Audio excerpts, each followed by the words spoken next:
안녕하세요. Eat 바이블입니다. 오늘 묵상할 말씀은 사도행전 5장 1절에서 11절까지의 말씀입니다. 먼저 오늘 말씀을 읽겠습니다.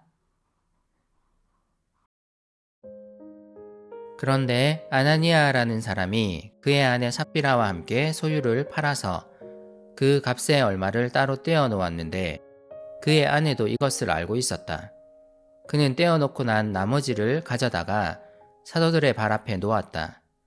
그때 베드로가 이렇게 말하였다. 아나니아는 들으시오.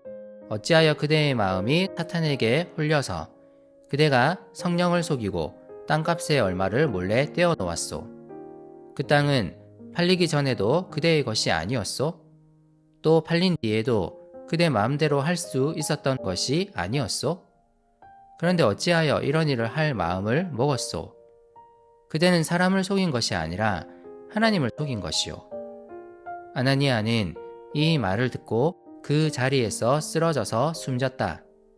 이 소문을 듣는 사람은 모두 크게 두려워하였다. 젊은이들이 일어나 그 시체를 싸서 메고 나가서 장사를 지냈다. 3시간쯤 지나서 아나니아의 아내가 그동안에 일어난 일을 알지 못하고 들어왔다. 베드로가 그 여자에게 물었다. 그대들이 판 땅값이 이것뿐이요. 어디 말해보시오. 그 여자가 대답하였다. 예, 그것뿐입니다. 베드로가 그 여자에게 말하였다. 왜 그대들 내외는 서로 공모해서 주님의 영을 시험하려고 하였소? 보시오. 그대의 남편을 묻은 사람들의 발이 막 문에 다다랐으니 그들이 또 그대를 메고 나갈 것이요. 그러자 그 여자는 그 자리에서 베드로의 발 앞에 쓰러져서 숨졌다. 젊은이들이 들어와서 그 여자가 죽은 것을 보고서 메어다가 그 남편 곁에 묻었다. 온 교회와 이 사건을 듣는 사람들은 모두 크게 두려워하였다. 사도행전 앞부분에는 놀랍고 감동적인 이야기들만 있는 것은 아닙니다. 오늘 본문과 같이 우리 마음을 어렵게 할 만한 이야기도 있습니다. 우리 중 많은 사람들은 아나니아와 삽비라의 죽음을 어떻게 보아야 할지 난감해할 것입니다. 사도행전 전체에서도 해석하기 까다로운 본문 중 하나인 것 같습니다. 그러므로 오늘 이 이야기를 잘 살펴볼 필요가 있습니다. 아나니아와 삽비라라는 한 부부가 있었습니다. 아마 이들은 사도들이 전한 복음에 영향을 받았을 것이고 많은 사람들이 그들의 소유를 팔아 가난한 자들을 돕는 모습에 감동을 받았을 것입니다. 그들 역시 소유를 팔기로 결정하고 행동에 옮깁니다. 하지만 아나니아는 그 이후 행동을 제대로 수행하지 못했습니다. 이야기의 흐름을 볼 때 땅 판 값을 실제로 사도들에게 가져다 주기가 아까웠던 것 같습니다. 그래서 그는 사도들에게 가져가려 했던 소유의 얼마를 따로 떼어 놓습니다. 아내 삽비라도 이것을 알았습니다. 하지만 베드로 역시 이 사실을 간파하고 있었습니다. 그는 아나니아를 책망하며 아나니아가 사탄에게 유혹되었음을 분명히 밝힙니다. 또한 땅값의 얼마를 몰래 떼어놓은 행동이 성령을 속인 행동임을 지적합니다. 계속해서 그는 말합니다. 굳이 그 땅을 팔 필요도 없었고 그 값을 사도들에게 가져올 필요도 없었음을 말합니다.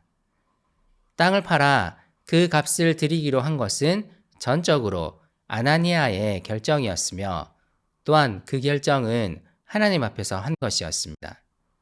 그렇다면 그는 하나님 앞에서 한 결정을 따라 그 값을 온전히 사도들에게 가져와야만 했습니다. 하지만 그는 그렇게 하지 않았고 베드로의 말처럼 이것은 하나님을 속인 행위였습니다. 아나니아는 베드로의 책망을 듣고 그 자리에 쓰러져 숨집니다. 3시간쯤 지나 그의 아내 삽비라가 사도들에게 옵니다. 베드로는 그에게 묻습니다. 그대들이 판 땅값이 이것뿐이요.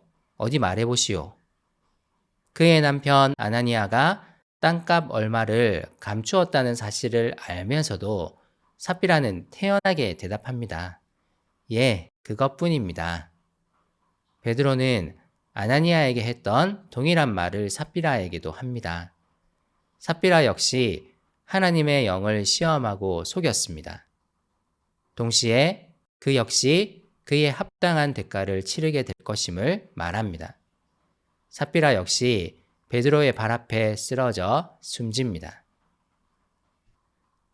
사실 오늘 이야기는 큰 상징성이 있습니다. 복음에 대한 외부의 박해가 크게 부각되던 때에 교회 내부에서 발생한 첫 번째 문제였기 때문입니다.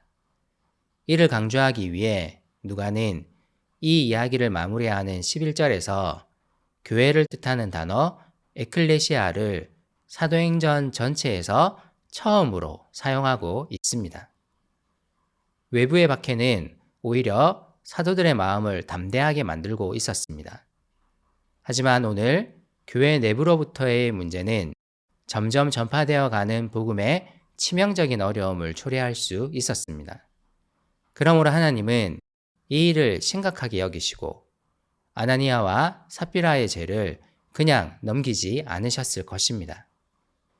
이들의 죄는 성령의 역사가 크게 일어나던 때 성령을 속인 일이었습니다.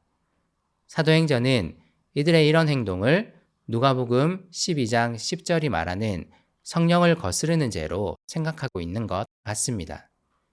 그래서 이 부부의 죄는 심각하게 다루어질 필요가 있었습니다. 동시에 우리는 이 본문을 오용해서는 안 됩니다. 헌금을 제대로 안 드리면 죽을 수 있다는 식으로 이 본문을 해석할 수는 없습니다.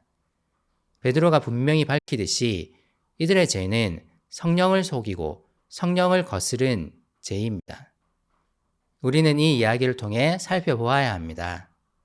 우리는 교회에 위해를 가하는 듯 보이는 외부적인 위협에는 큰 신경을 쏟지만 정작 교회 내부의 거룩에 대해서는 덜 관심을 쏟을 수 있습니다. 그러므로 우리는 살피고 기도해야 합니다. 복음을 세상에 전하는 사명을 가진 교회가 계속 거룩함을 추구할 수 있도록 기도해야 합니다. 서로 말씀으로 권면하며 거룩한 삶을 함께 살아내도록 소망합시다.